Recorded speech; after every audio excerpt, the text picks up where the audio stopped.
Баяр цэгтэн мөхцөө гэдэг үзний шигшээ баг алдар спортоор 327 ангийн тамирчин олон улсын хэмжээний мастер баяр цэгтэн мөхцөө байна. Би одоо хөнгө атлетикийн марафон гүйлтийн спортоор хичээлдэг. Энэ жил Парис 2024 олимпийнхаа эрхийг 2024 оны 3 сарын 17-нд Сөүл олон улсын марафоноос 2 цаг 24:45 доо гүйж олимпийнхаа эрхийг авсан байгаа. За мэдээж он гараад олимпийнхаа эрхийг авах зориод бэлтгэл сургалтаа хийж байсан. Мэдээж тамирчин үний 4 жилийн тасралтгүй хөдөлмөрийн үр дүн. Тэгээд Сөүл марафоныг ерөнхийдөө бэлтгэлжилт журмаар орё гэж бодож байсан. Тэгээд ямар ч байсан ихтэй 30 км яваад өөрийн биеийн байдлаа харж агаад тухайн үед шийдвэрлэлд хүрнэ гэсэн зорилготой гараанаас гарсан. Тэгээд ямар ч байсан 30 км хүртэл багшийн заасан цагаар маш сайн бариад ирсэн. Тэгээд биеийн байдал ч гэсэн ерөнхийдөө ядрал цуцалтгүй маш хөнгөн байгаад тэгээд цаашаа үргэлжлүүлэн цагаа барьж гүйсээр агаад олимпийнхаа эрхийг аваад орж ирсэн байна. За би хөнгө атлетикийн спортоо 2010 оноос хойш одоо хичээлж байгаа. Одоо 14 жил болж байна. Тэгээд анх сургуулийнхаа спартакиадад оролцоод төрүүлээ. Тэгээд нөгөө аймгийн тэмцээнд оролцож эхэлжсэн. Тэнд болонгууд усны их гээд манай 3000 метрийн бас мундаг тамирчны тэмцээн болдог байсан. Тэгээд тэрэнд ороод төрүүлээ. Тэгээд тэндээсээ өсвөрийн улсын аварга шалгаруулалт тэмцээн уралдаанд яваад тэгээд ерөнхийдөө хөнгө атлетикийн спорт руу орж эхэлжсэн. Тэгээд оюутан болж ирээд спортын багт гандлага багш дээр бэлтгэл сургалт хийгээд тэнд болонгууд үзний шишээгийн тамирчид Батганбаяр эгч Бямжаавах тэгээд мөн одоо манай тасгалжуулагч хийж байгаа Дорж Парлам багш мөн хичээх сайхан гэдээ маш олон улсын шилдэг тамирчид байсан. Тийм баг дээр ирж бэлтгэл сургалт хийж эхлээд тэднээс урам зориг тэгээд тууштай байдлыг хараад энэ спорт түлхүү орж эхэлсэн байгаа. Тэгээд тэр энэс хойш тасралтгүй одоо хөнгө атлетикийн спортоор хичээллээд явж байна. Тэгээд яг марафоноор болонгууд 2014 оноос хойш хичээллээд явж байна. Ер нь багтаа яг тийм нэг амар спортын хүүхэд байгаагүй. Биеийн тамирын хичээл дургүй байсан. Тэгээд дунд анги ахлах ангиас 10 дугаар ангиас яг гүйлтийн спортод дурлж эхлээд тэгээд гүйлтэд орж эхэлсэн байгаа. Тэгээд нөгөө нэг бэлтгэл сургалт цуг хийжсэн хүмүүсээс нөгөө нэг тууштай байдал, хөдөлмөрчтэй хичээнгүй тийм нөгөө нэг байдлыг хараад тэгээд өөрийгөө сорж үзье гэсэн зорилгоор анх тэгээд хөнгө атлетикийн спорт бүр ингээд төлхөө орж эхэлсэн байна. Би гандлага багш нар болонгууд 2000 яг оюутан болж ирээд 2011 оноос 2013 он хүртэл хичээлж агаад тэгээд 2013 оноос 16 он хүртэл төр ат гээд багш дээр бэлтгэл сургалт хийж байгаа. Тэгээд 2017 оноос эхлээд одоо тасгалжуулагч Дорж Парлам багш буюу манай нөхөр маань ерөнхийдөө тасгалжуулаад битээ тусдаа ингээд ажиллаад эхэлсэн байгаа. Тэгээд ерөнхийдөө анхны тасгалжуулагч маань ер нь бол миний суурийг маш сайн тавьж өгсөн. Тэгээд дараагийн тасгалжуулагч маань ч гэсэн ямар ч байсан надтай сайн ажилладаг байсан. Тэгээд бид хоёр бас нэг олимпик хамт бас үзсэн, оролцсон. Тэгээд одоо ингээд өөрийн нөхөр буюу тасгалжуулагчтайгаа ингээд 2 дахь олимпик үзэх гээд явж байна. Мэдээж бэлтгэл сургалтын үед тасралтгүй мэдээж ирмэрэгчлийн тамирчид өдөр шөнөгүй тасралтгүй бэлтгэл сургалт хийн. Тэгээд тэрнийхээ үр шимээр л мэдээж эрэг олимпиад оролцох эрхээ аавна. Төр атагч нар болонгууд яг бэлтгэл сургалтын үед яг одоо нөгөө марафоны спорт руу дөнгөж орж исэн. Тэгээд бас анхны олимпиасан. Тэгээд мэдээж анхны олимпиад тамирчин хүн болгонд мэдээж туршлага тэгээд анхных учраас юу ч мэдэхгүй тэгэл дэлхийн тамирчдыг анхаарал гайхаад бишрээл мэдээж олон юм гарч ирнэ. Тэр болохоор ямар ч байсан туршлага болоод үлдсэн. Бэлтгэл сургалтын үед яг марафоны спортоор дөнгөж хичээлээд 2-3 жил болж исэн болохоор мэдээд бэлтгэл сургуульд хангалттай хэмжээний биш. Тэгтээ ямар ч байсан Олимпийнхаа цаг нарыг тийг биелүүлээд орж исэн тийм цаг үе юм байна. Тасралтгүй одоо бэлтгэл сургуулийн үр шим мэдээж одоо өдрийн 2 бэлтгэл тэгээд одоо манай Монголын нөхцөл байдал бас маш хэцүү. Өвлийн цагт бид бэлтгэл сургалт хийхэд одоо цаг уурын хувьд маш хүйтэн. Тэгэхээр гадагшаа явж бэлтгэл сургалт хийгээд тэгээд тэрэндээ би одоо нэг олимпийн одоо цаг наруудыг гарсан байгаа. Тэгэхээр мэдээж мэрэгжлийн тамирчин болсон хүн олимп дэлхийн аваргыг үзэхийн төлөө бэлтгэл сургалтаа хийх учраас маш тууштай бэлтгэл сургалтаа хийсээр агаад олимпийнхаа эрхийг авч орж ирсэн байна. Мэдээж анхных болохоор бүх юм л шинэ сонирхолтой санагдана. Тэгээд нөгөө нэг хотхон руу орж яхад гоё байсан. Одоо дэлхийн бүх тамирчтай ингээд бүр зэрэгцээд том нөгөө нэг хотхон руу ингээд орж явах тэр мөч гоё байсан.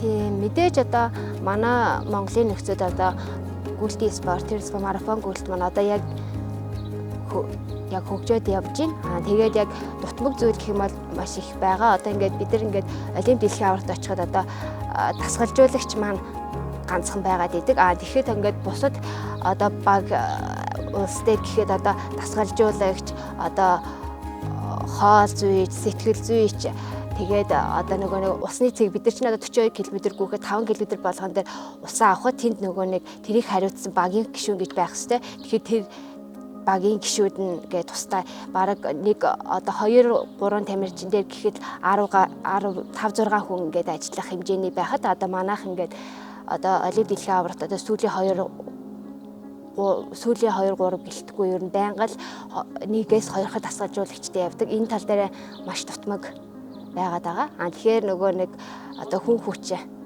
бас илүү их байх юм бол бас тамирчдаас гарах одоо үр дүн бас арай өөр байх хаа гэж бодчих. Би 2020 оны 2 сарын 27-нд Осака олон улсын марафонд 2 цаг 28:03 секундээр Монгол рекорд амжилтыг шинжилэн тогтоогод байж байсан. Тэгээд сая 2024 оны 3 сарын 7-нд Токио олон улсын марафоноос олон улсын хэмжээний бас хишээ сайхан эгч маань Монгол улсын рекорд амжилтыг шинжилэн тогтоогод ээжсэн. Тэгээд тэрний дараа миний хувьд 2024 оны 3 сарын 17 дахин өөрийнхөө амжилтыг миний хувьд болонгоо сая энэ Парисынхаа эрхийг авахын тулд маш их юмны ард гарсан. 2021 оноос хойш нөгөө нэг суудлын мэдрэлийн жоохон асуудалтай байгаад тэрэндээ байнгын эмчилгээ хийлгээд тэрнээс болоо жоохон айцтай тэгээд жоохон зовиортой байнга тэм зовиортой тэгээд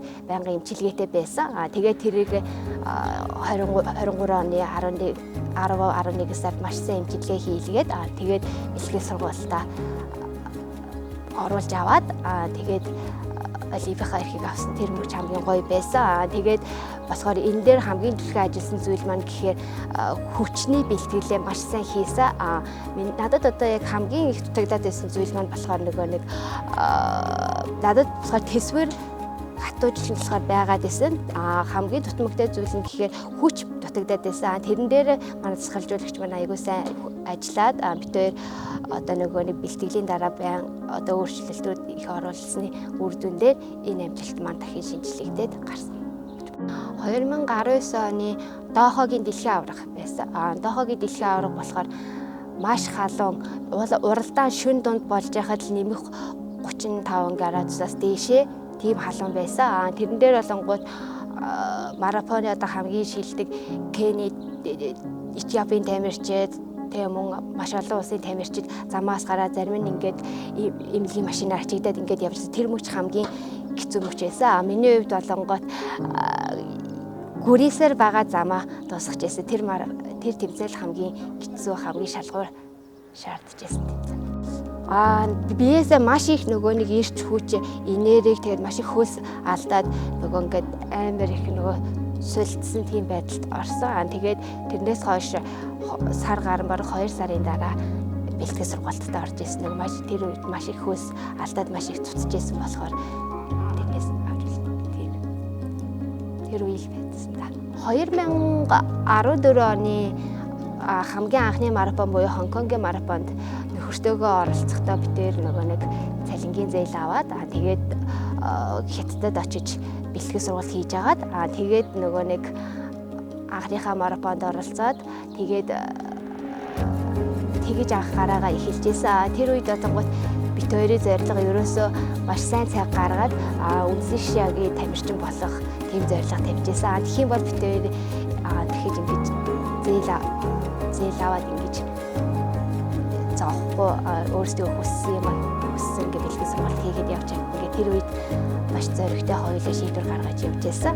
Тэгээд тэндээс ямарч байсан анхны марафонд 2:45 гүгээд тэрний дараа Улаанбаатар марафонд 2 дугаар байранд ороод тэгээд улсын аварга болсны дараа би нөгөө нэг алдар спорт хорог тамирчин болоод тэгээд анх нөгөө нэг цалинтай тамирчин болж байсан. Тэр нөгөө нэг зээл авч ирсэн нөхрийнхаа нөгөө нэг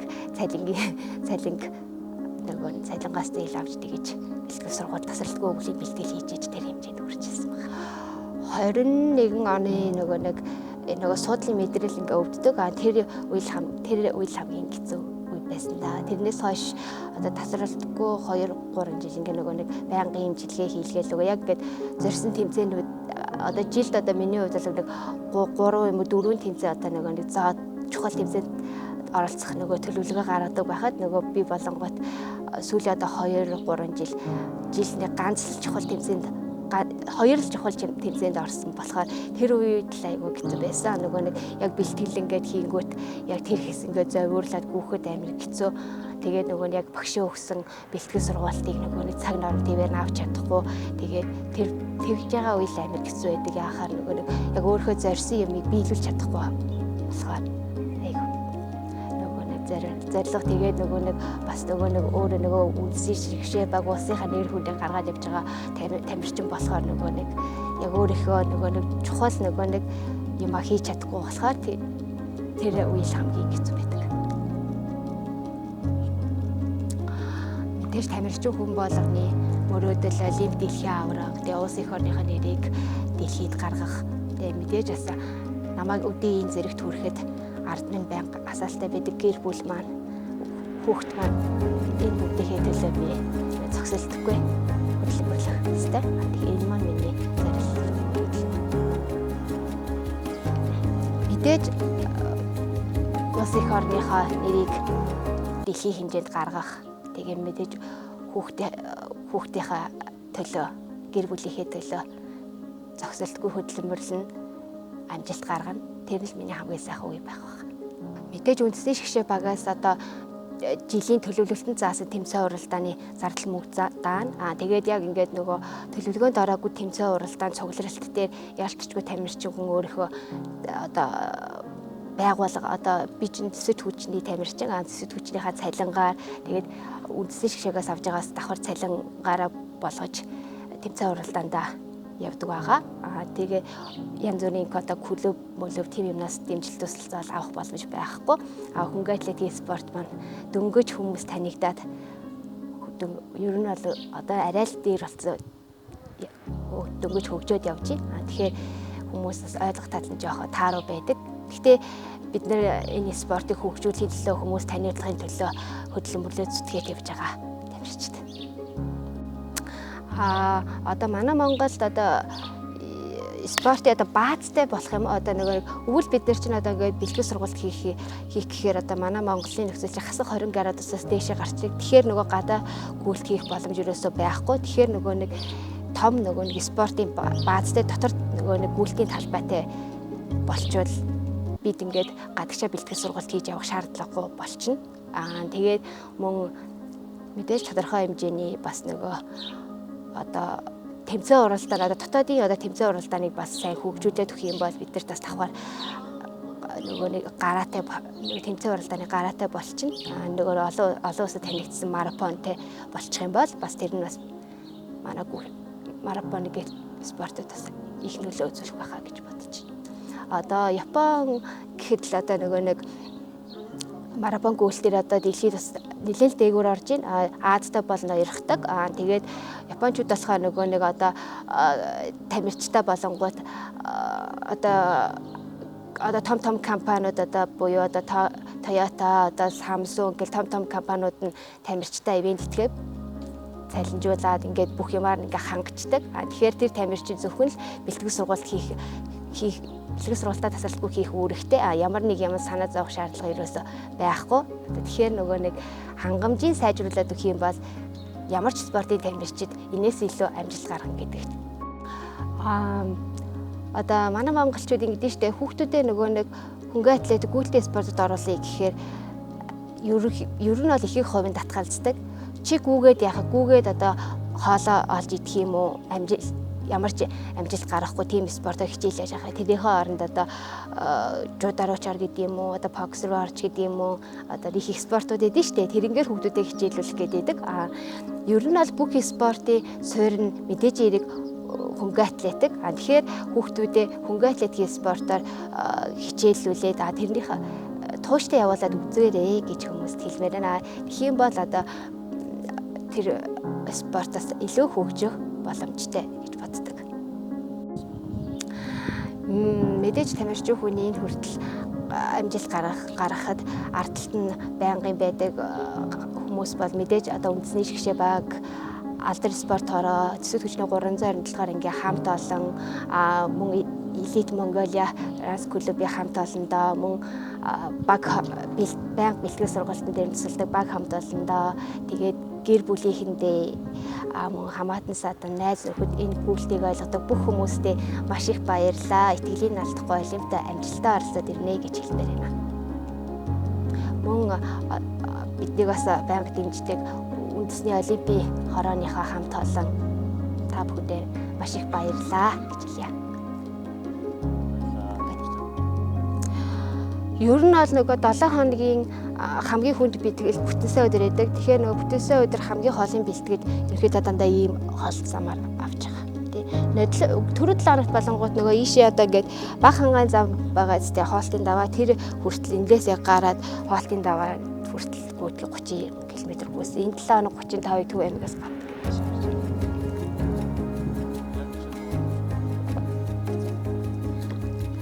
Нэг машин даахгүй бол нөгөө нэг зарим бас хүмүүс айгүй хэцүү штэ. Хажуугаар амар хурдтай дахиуж орж ирэх ч юм уу. Амар дургуйцлаа илэрхийлнэ штэ. Чи чаднаа за яваарай л гэдэг өөрийгөө дотроос дандаа тэгдэг штэ. Нөгөө ягаад гэхээр нөгөө нэг мэдээж нэг одоо ингээд өксүр ингээд хамгийн хэцүү хэсэг нөгөө өксүр ахгүй. Тэрэн дээр ирэхээр л нөгөө хамаг дотроос ингээл бүх юм ингээл гарч ирээл болмоор санагдал. Яг тэр мөчтэй чи чаднаа заа одоо хэдхэн километр үлдлээ гэж өөрийгөө ингээд дотроос ингээд зориулжуулаад тэгээд гүйдэг шин. Тэгэхгүй бол нөгөө нэг одоо гүйж явахтаа л ингээд километрээ бодоод ах юм бол бас хэцүү. Гэхдээ нөгөө яг ингээд дуусах төхөөд ирэхэд хүнээс яалтч ингээд илүү хүч ингээд гарч ирээд байдаг.